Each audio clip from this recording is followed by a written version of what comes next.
So I took some of my Triliptal very early. We're talking 3 or 4 a.m. this morning because the cold was getting to me. And it worked a little bit. I did quite a couple videos after it kicked in.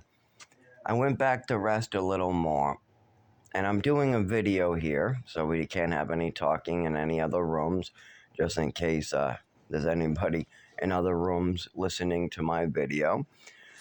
So I wasn't doing so well. And the reason why I'm doing this video right now is my roommate says he's cold, and then he sees me and I'm shaking, but also my intestines are cramping. I'm having difficulty with pain just in general down my spine. And I guess, see, I have trouble calling it pain because it's so different from conventional pain. It's like the pain if a police officer shot you with a taser and had you on the ground getting tased. Now, here's the one thing that I can tell you is like me. So people complain about my speech at times, how it's either slurred or has a high-pitched tone to it.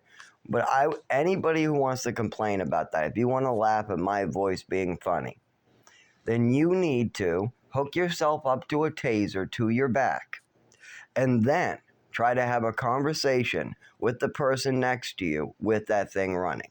Or you deserve to be pulled over by the police, have a police officer shoot you for not doing what he's telling you to do.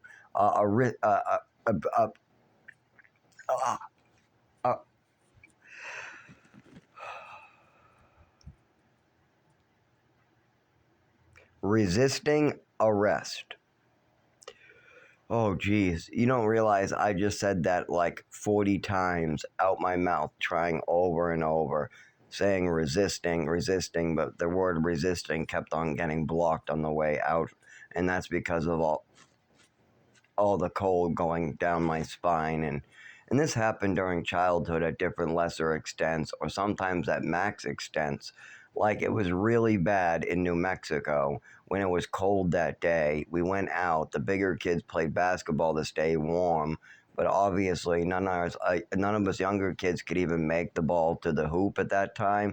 And you couldn't dribble it. There was no court. It was just two hoops. So I played behind a tree, but and my body wasn't able to stand up or keep up with the cold. I had no speech when I was going out. I wasn't really able to talk to my little girlfriend. I just was having trouble with my speech because it was so cold. I was shaking behind a tree.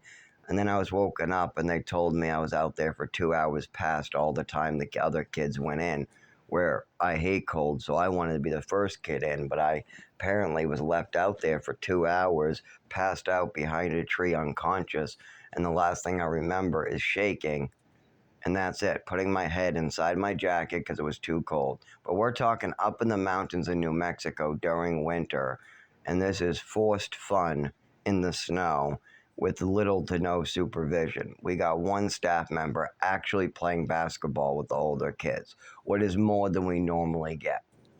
And they left me out for 2 hours because I was unconscious, and they usually don't do counts. It's not like they count us.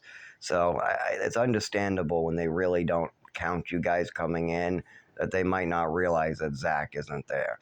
But I've been treated this way my whole life. I mean, I've been treated as like a disposable piece of toilet paper by my family, by the orphanage, by doctors. I mean, it is ridiculous how much I get treated like, for instance, when I had my accomplishment stolen away, I just treaded water. It wasn't a big accomplishment, but in my orphanage, what is St. Anne's, they brought us to the YMCA, and I stayed above water the longest. Ooh, it means I got a medal. Mother did horrible stuff. Phone call.